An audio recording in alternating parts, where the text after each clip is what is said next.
No niin, hyvää iltapäivää. Tai no itse asiassa se on kyllä vielä hyvää huomenta, kello on 11. Eli mulla nyt ei taaskaan ole mitään aihetta, että anteeksi jos nyt joku ottaa nokkiinsa, mutta kiitos sydämeni pohjasta 2000 tilaajasta. Mä nyt en tiedä, että minkälainen jakama se on niinku mopo-videoita ja motovlogeja ja sitten, että ketkä katsoo pelivideoita, mutta joo, elikkäs. Tosiaan pelivideoita en enää tee tälle kanavalle, että ne, jos niin alan tekee, niin toiselle kanavalle alan tekee tai jotain, mutta en oo tulossa tekee enää pelivideoita tälle kanavalle. Ja vaan siksi, koska mä en halua, en jaksa. Ja toisekseen nämä motovlogit on vähän palkitsevampia siltä osin, että näihin tulee vähän palautetta enemmän ja se on enemmän positiivista se palaute. Ja yleisestikin ottaa vähän,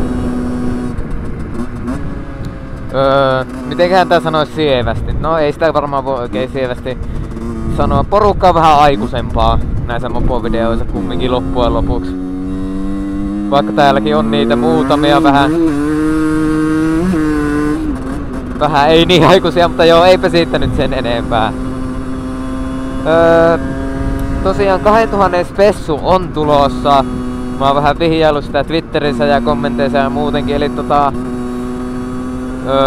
no mä voin kertoa, että minkälainen video se on. Eli se on vähän niinku esittely tästä mun moposta vähän tarkemmin ja vähän samalla tätä soundcheckia vähän ja sun muuta. Plus sitten näiden mun kavereiden mopoista, eli Killerasta ja Derpistä. Ja ehkä vielä jotain muitakin, jos sattuu jaksaan tai jotain, mutta joo, katsellaan sitä sitten tarkemmin, että mulla on pari vaatimusta siihen, että mä teen sen video, eli mä haluan vähän paremmalla kelillä. Tää ei oo mun mielestä kovin hieno tuus siitä videosta, jos on tämmönen keli, että mä haluaisin, että olisi kunnolla lunta maata jo tällainen, mutta joo, katsellaanpa sitä sitten. Aiheita tarvisin motovlogeihin, kun ei niinku oo oikeesti, mulla ei oo aiheita yhtään.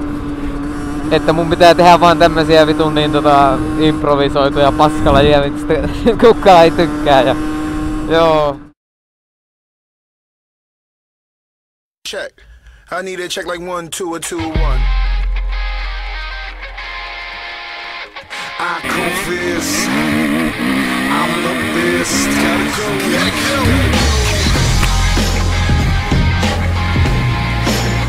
I confess, I'm the best. Gotta go, gotta go.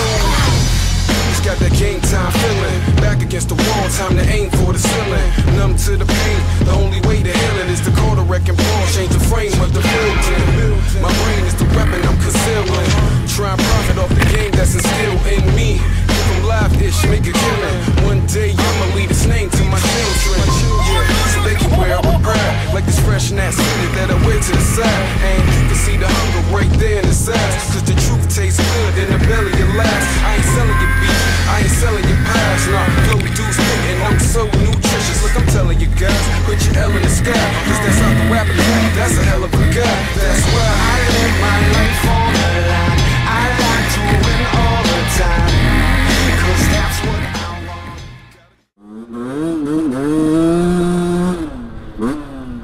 No niin, hyvää päivää. Eli tai no, on se päivä vielä, mutta se näyttää jo illalta.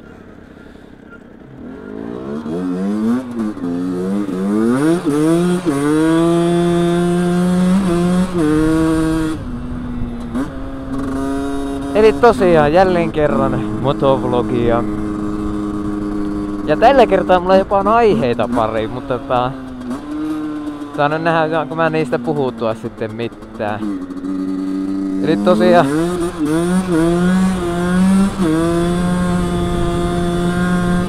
kuten varmaan tarkkasilmäisimmät huomaa, nyt vihdoinkin tuli nää lumeet ja vittu mä oon niin onnellinen, että tuli nää lumeet. Näitä on saanut ootella kyllä.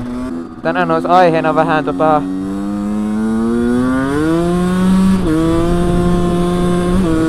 vähän moottoripyöräilyn ja mopoilun vaaroista.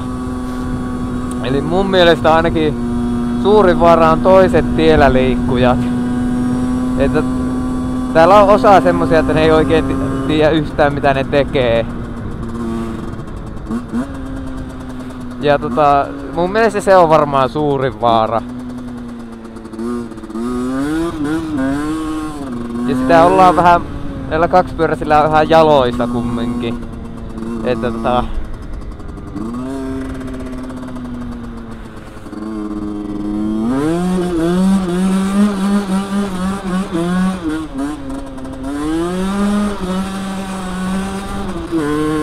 aika lailla jaloissa ollaan, että porukka ei oikein osaa varoa meitä tarpeeksi. Että niin, kaksipyöräinen tulee lujempaa miltä se näyttää, että se tulee, ja ollaan muutenkin pienimpiä, niin vaikea nähdä.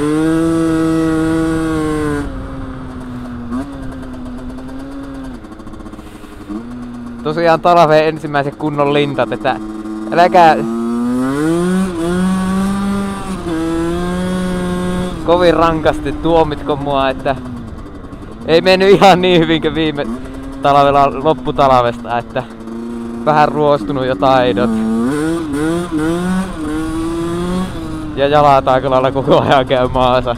Mutta joo.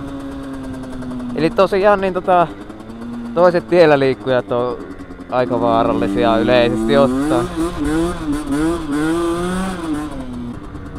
Ja sitten toinen niin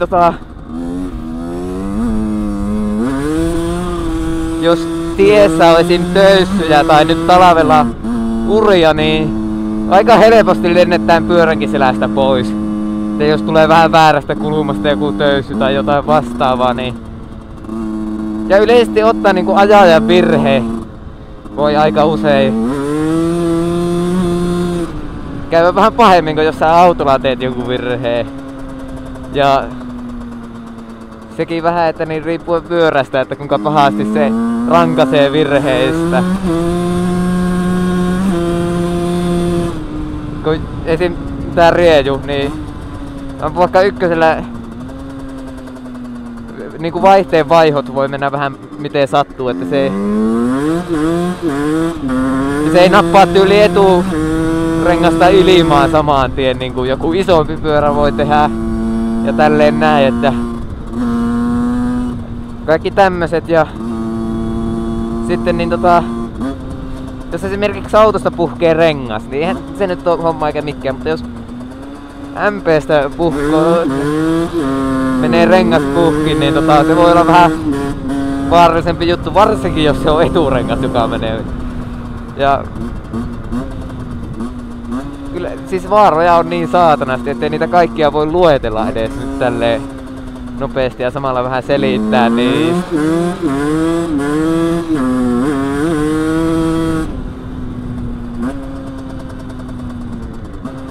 Sitten mä voisin yrittää vähän tätä mun kotikaupungin hyviä ja huonoja puolia, että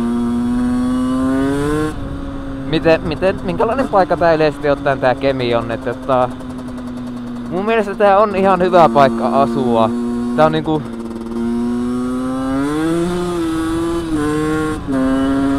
just silleen sopivan kokoinen, että ei oo liikaa porukkaa, eikä kumminkaan liian vähänkään porukkaa.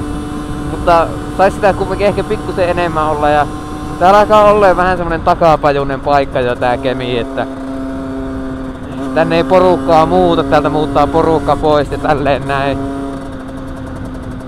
Niin siinä oli joku järjen jättiläinen liikenteessä.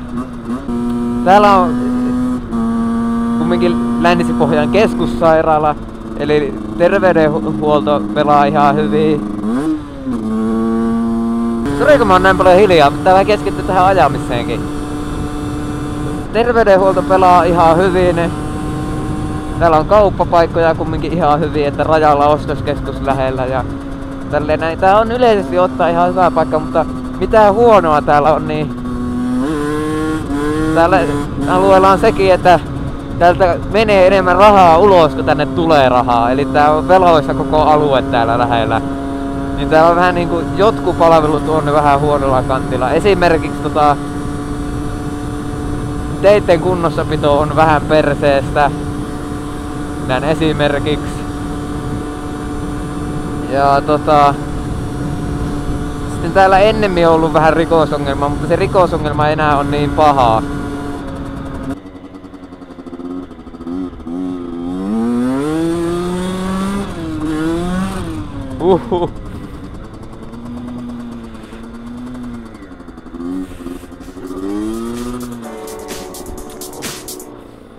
Hui vittu.